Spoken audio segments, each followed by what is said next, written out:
Hello, हाय सभी को राम राम, राधे राधे। आप सभी को आपके अपने यूट्यूब चैनल जानकी क्लासेस पर सभी का दिल से बहुत बहुत स्वागत है। आई होप कि आप सभी लोग बढ़िया होंगे, मस्त होंगे और अच्छे से अब कमर कस लीजिए। आप लोग की 25 फेब से जहाँ तक सुनने में आ रहा है कि आप लोग का एग्ज़ाम शुरू हो गया है। 12 मार्च तक आप लोग का एग्ज़ाम रहेगा, ठीक है। आपके 4th और 1st सेमेस्टर वाले लोग का एग्ज़ाम जो है, ठीक है। तो अब अच्छे से आप लोग तैयारी तो कर ही लिए होंगे, रिवीजन में अच्छे से जुट जाइए, अभी टाइम है आप लोगों के पास। और एकदम अच्छे से रिवीजन करिए कि ताकि आप लोग के अगर फर्स्ट में बैक भी लगाओ, सेकंड में आप लोग को बैक लगने का चांस ही ना रहे, ठीक है।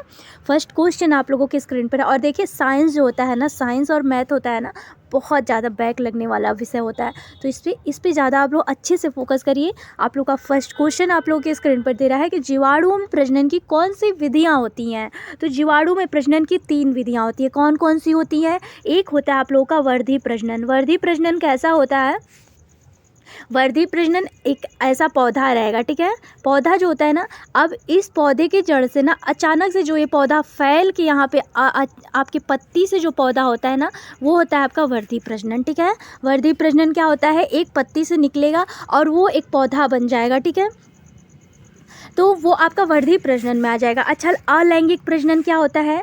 अलैंगिक प्रजनन वो होता है जैसे कि हवा से भी हो सकता है, किसी पशु के द्वारा भी हो सकता है, किसी धूल जो उड़ता है उसके द्वारा भी हो सकता है। कैसे? तो अलैंगिक प्रजनन वो होता है कि अगर कोई बीज यहाँ पे गिरा है, अगर किसी के पैर में लग गया तो वो जाके दूर पे जाके वहाँ अगर पौधा बन रहा है, वो आपके अलैंगिक प्रजनन में आ जाता है। चाहे कोई पक्षी हुआ, वो पक्षी जो मान लीजिए तितली समझ रहे हैं आप लोग। तितली क्या है? तितली किसी दूसरे फूल का भौरा जो वो रस लेती हैं लोग, वो रस, और अगर पराग पे चढ़ के वो अगर रस ले रही है ना, तो वो अगर वहाँ से लेके आ रही है और दूसरे पुष्प पे चढ़ जा रही है ना, तो वहाँ वो भी एक अलैंगिक प्रजनन होता है, ठीक है। अगर उसके परागकर पे लग जा रहा है ना, तो आपका अलैंगिक प्रजनन में आ जाएगा। अच्छा, लैंगिक प्रजनन क्या होता है? 3 प्रजनन आपके होते हैं, ठीक है। लैंगिक प्रजनन वो होता है जो आपके पुष्प, जो ये पुष्प का भाग है, ये पुष्प का भाग है, ये होता है वर्तिका, इसे बोला जाता है वर्तिका, वर्तिकाग्र, ठीक है। तो वर्तिका जो आपके अंडाशय पे जो गिरता है ना, इसका जो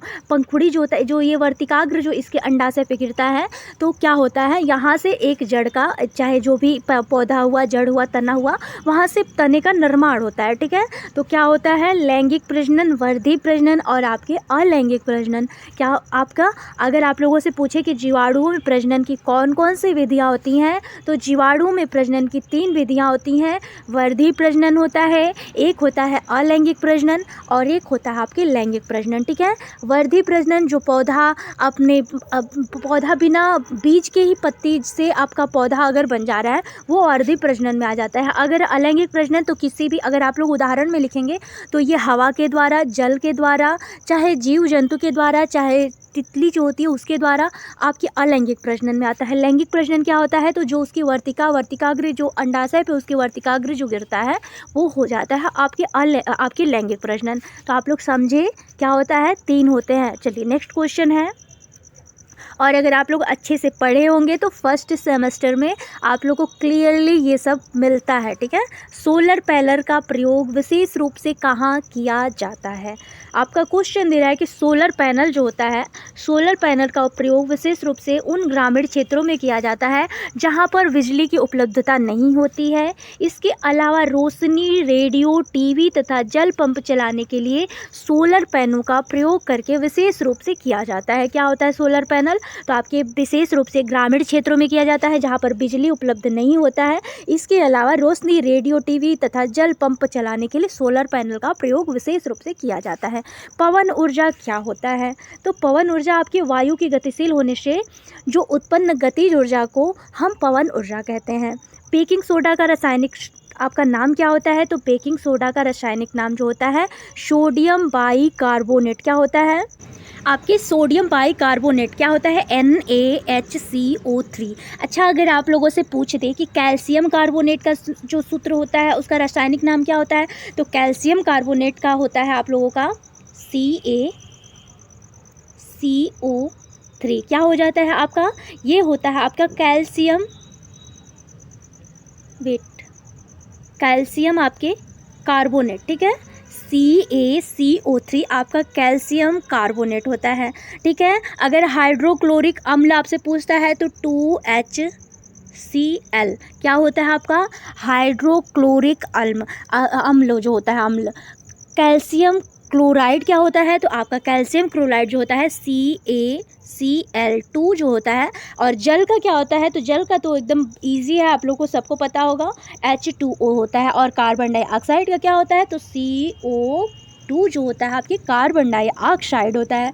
तो अगर आप लोगों से इसमें अब अगर कहीं से पूछे बेकिंग सोडा का रासायनिक सूत्र पूछा है, कल को आप लोगों से जल का पूछ सकता है, कैल्शियम कार्बोनेट का पूछ सकता है, हाइड्रोक्लोरिक अम्ल का पूछ सकता है, कैल्शियम क्लोराइड का पूछ सकता है। तो अगर आप लोगों को कहीं से भी पूछेगा तो आप लोग को दिक्कत नहीं होगी, स्क्रीनशॉट लेते चलिएगा। चलिए नेक्स्ट क्वेश्चन आप लोगों को दे रहा है। हाँ, इसका प्रयोग किसके किसके लिए होता है, तो त्वचा को गोरा बनाने के लिए, आप जो बनाने के लिए, आपके त्वचा को नर्म एवं मुलायम रखने के लिए, जल में पुष्टता के लिए, केक के लिए और एंटीबायोटिक एजेंट के लिए इसका प्रयोग होता है। जल में घुलनशील कौन कौन से होते हैं, तो कल तो मैंने आप लोगों को अच्छे से एक्सप्लेन करा था कि जल में घुलनशील एवं वसा में घुलनशील विटामिनों के नाम लिखिए। तो देखिए आप लोग को बहुत ईजी है, ADE के याद कर लीजिए आप लोग।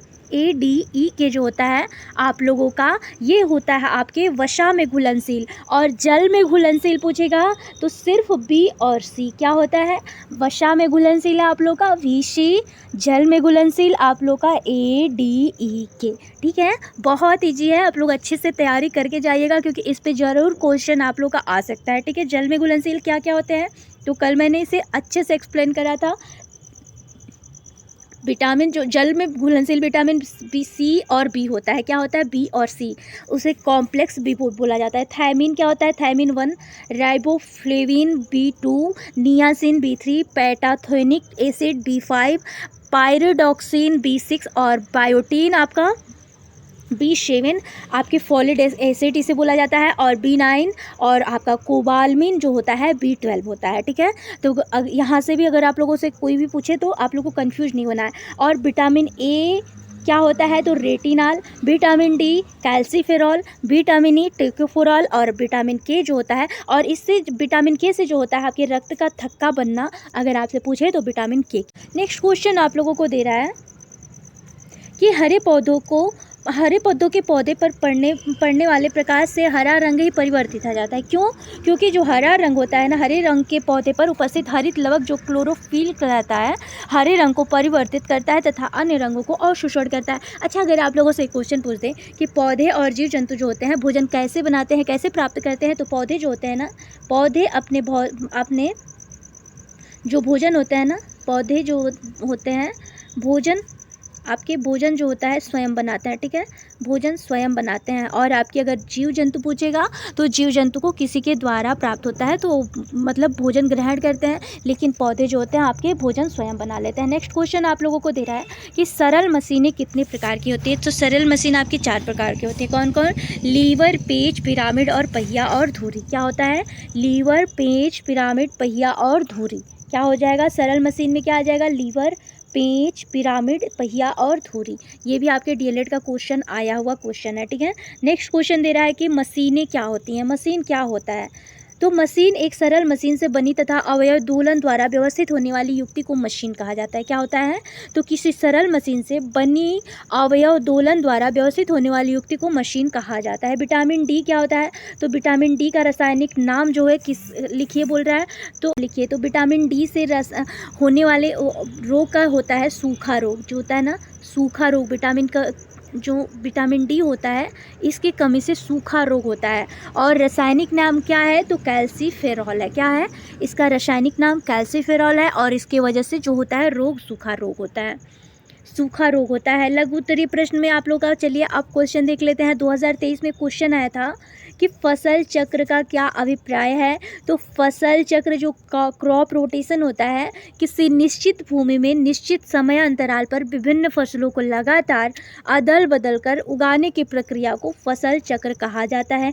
पृथ्वी किसी क्षेत्र को भूमि, जलवायु तथा अन्य वातावरणीय कारकों के आधार पर भिन्न भिन्न रूप से अपनाया जाता है। यह कृषि के लिए अत्यंत महत्व रखता है। देखिए ऐसे इजी वे में आप लोग समझिए, ये कहने का इसका मतलब तात्पर्य हैं कि जो फसल चक्रण होता है ना, अगर आप लोग चना बो रहे हैं तो नेक्स्ट सीजन जो आ रहा है आप लोग का, तो आप लोग कोई और फसल बोइए, तो उससे जो होता है ना भूमि की जो उर्वरता होती है ना, आप लोग अपने लैंग्वेज में लिखिएगा, भूमि की उर्वरता बनी रहती है और आपका खेत भी सही रहता है। तो फसल चक्रण का यही उदाहरण होता है कि कोई भी सीजन आ रहा है, सीजन वाइज आप लोग एक ही चीज़ नहीं कि आप चावल बो रहे हैं तो चावल ही मत बोइए, उस सीजन के हिसाब से आप लोग अगर कुछ बो रहे हैं तो भूमि की उर्वरता जो होती है बनी रहती है। तो फसल चक्रण का तात्पर्य यही होता है, अगर आप लोग अपने लैंग्वेज में लिखेंगे तो और भी सही रहेगा। किताबी ज्ञान क्या होता है, ज़्यादा देर तक टिकती नहीं है, और अगर आप लोग समझ के पढ़ेंगे ना तो वो आपकी लाइफ टाइम के लिए रहेगा। फिर फर्स्ट क्वेश्चन आप लोगों को क्या दे रहा है, धातु की विभिन्न विशेषता बताइए। तो धातुएं जो होती हैं कठोर, ठंडी और चिकनी होती हैं। धातुएं तन्य होती हैं और आसानी से टूटती नहीं। 2023 का क्वेश्चन है, देख लीजिए, राजन सीरीज है, ठीक है। मैं एक भी अपनी तरफ से लेकर के नहीं आती हूँ आप लोगों के लिए। धातुएं तन्य होती हैं, आसानी से टूटती नहीं है। धातुएं विद्युतीय तथा उष्मीय अच्छे संवाहक होती हैं, और धातुएं जो होती हैं जल में घुली होती हैं। क्या क्या होता है, एक बार और रिवाइज करते चलिए आप लोग। धातुएं कठोर, ठंडी और चिकनी होती हैं। धातुएं तन्य होती हैं और आसानी से टूटती नहीं है। धातुएं जो होती हैं विद्युतीय तथा उष्मीय अच्छे संवाहक होती हैं, और धातुएं जल में घुली होती हैं। नेक्स्ट क्वेश्चन दे रहा है, ऊर्जा किसे कहा जाता है। ऊर्जा जो होता है आपके, ऊर्जा किसी वस्तु में होने वाले कार्य करने की क्षमता को दर्शाती है।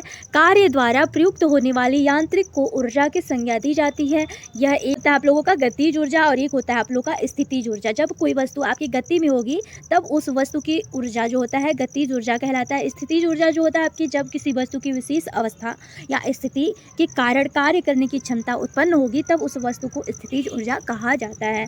तंत्रिका तंतु का संक्षिप्त चित्र बनाइए। ये आपके 2022 का क्वेश्चन आया हुआ क्वेश्चन है, ठीक है। आप लोग देखिए, बहुत ईजी है। थोड़ा सा अगर आप लोग आर्ट में सही रहेंगे ना तो 1 नंबर चाहे 2 नंबर में तो आपका आर्ट आएगा ही आएगा, ठीक है। तो ये आप लोग एक चित्र भी आप लोग या तो देखिए किस पे पूछ सकता है, या तो आपके मानव श्वसन तंत्र पर, मानव श्वसन तंत्र पर पूछ सकता है। तो ये मैंने बहुत अच्छे से एक्सप्लेन करके आपको एक वीडियो, शॉर्ट वीडियो में मैंने डाल रखा है। अगर आप लोगों से यहाँ पे तंत्रिका तंतु पूछ दिया है तो तंत्रिका तंतु होता क्या है आप लोग समझ लीजिए। देखिए, इजी वे में, कोई आप लोग बहुत आर्टिस्ट तो है नहीं, वहाँ पे आप लोग को प्रदर्शन नहीं करना है। यहाँ पे देखिए, आप लोग बस समझते चलिए। यहाँ पे आप लोग बनाइएगा, मैं इसे हटा रही हूँ, मानव श्वसन तंत्र। 1 सेकेंड, आप लोग समझ लीजिए। ये है आपका, इसे बोला जाता है न्यूक्लियस। क्या बोला जाता है, न्यूक्लियस इसे बोला जाता है। 1 सेकेंड, इसे बोला जाता है न्यूक्लियस। अच्छा, इसे जो होता है ना, ये जो होता है आपकी तंत्रिका तंतु, आपकी बनती कैसी है, तो इसे करिएगा आप लोग, ठीक है। फिर इसे ले जाइएगा आप लोग, फिर इसे ऐसे ले जाइएगा आप लोग, फिर ऐसे ऐसे बहुत ज़्यादा, मेरे देखिए फ़ोन है तो मेरे हाथ से बनता नहीं है इस पर, ठीक है। ऐसे आप लोग का, ठीक है। अगर हाँ, और आपका सेल बॉडी जो होती है ना, 1 सेकेंड, इसे बोला जाता है ना, ये जो होता है आपका सेल बॉडी बोला जाता है। क्या बोला जाता है, इसी को आपके सेल बॉडी बोला जाता है। क्या, 1 सेकेंड,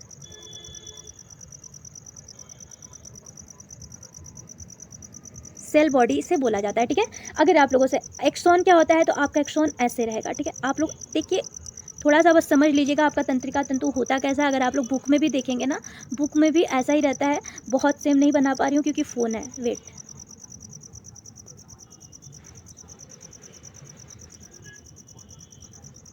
मैं बस आप लोगों को समझाने के लिए बता रही हूँ। देखिए, ये जो होता है ना, आप लोग ऐसे करिएगा, और ये जो होता है ना, ये साइड साइड में, 1 सेकेंड, इसे हटाना ही पड़ेगा।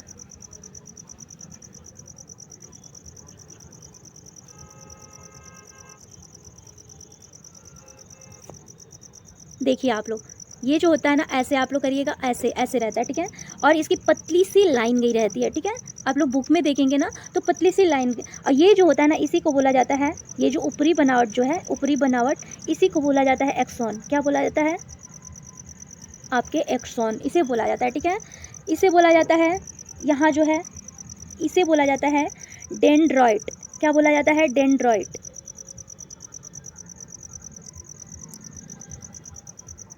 इसे बोला जाता है डेंड्रॉइड। और ये जो होता है ना आपका नर्वे, यहाँ पे जो होगा ना ये छोटा छोटा, जैसे यहाँ पे आप लोग को बना के दिखाई हो ना, यहाँ पे छोटा छोटा सा ऐसा ही आप लोग बना दीजिएगा और उसमें से ऐसे पत्ती ऐसे ऐसे गोल गोल से निकाल, क्या ही करूँ, मुझे हटाना पड़ेगा, नहीं आप लोग समझ लीजिएगा क्योंकि हटाऊंगी तो फिर उतना आप लोग को टाइम देना पड़ेगा। यहाँ पे देखिए इसे ही बोला जाता है ना, इतना समझ लीजिए, इसे बोला जाता है नर्वे। क्या बोला जाता है? इसे बोला जाता है नर्वे। आप लोग इसे बुक में अच्छे से देख के जाइएगा, ठीक है, क्योंकि फ़ोन पे मुझसे बन नहीं रहा है। अगर आप लोग बोलेंगे तो मैं आप लोग को शॉर्ट वीडियो में आपको डाल दूँगी, ठीक है। लेकिन अब आप लोगों के पास बहुत ज़्यादा समय नहीं है, तो आप लोग एक काम करिएगा, बुक में से एक बार अच्छे से इसे देख लीजिएगा। या तो मानव श्वसन तंत्र पे पूछ सकता है या तो आपके इस पे पूछ सकता है। तो आप लोग अच्छे से, बिल्कुल अच्छे से तैयारी करके जाइएगा। और ये आपके कितने मार्क्स के होते हैं? 2 मार्क्स से, 2 नंबर पर ज़रूर ही ये पूछे जाते हैं। तो आप लोग अच्छे से इसका तैयारी कर। अच्छा, ये होते क्या हैं ये भी आप लोग देख लीजिए।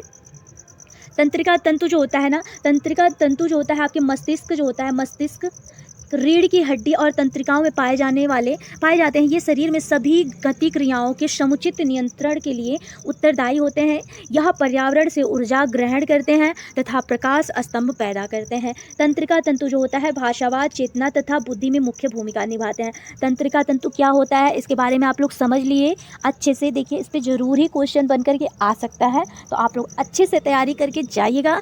और हाँ, आज का क्वेश्चन यहीं पर समाप्त करते हैं। सभी को मिलते हैं नेक्स्ट वीडियो में। आई होप कि आप सबको ये क्लास बढ़िया लगा होगा। बढ़िया लगे तो प्लीज़ एक प्यारा सा comment, like, share and subscribe motivation के लिए ज़रूर करिएगा। मिलता है सभी को नेक्स्ट वीडियो में, तब तक के लिए सभी को राम राम, राधे राधे।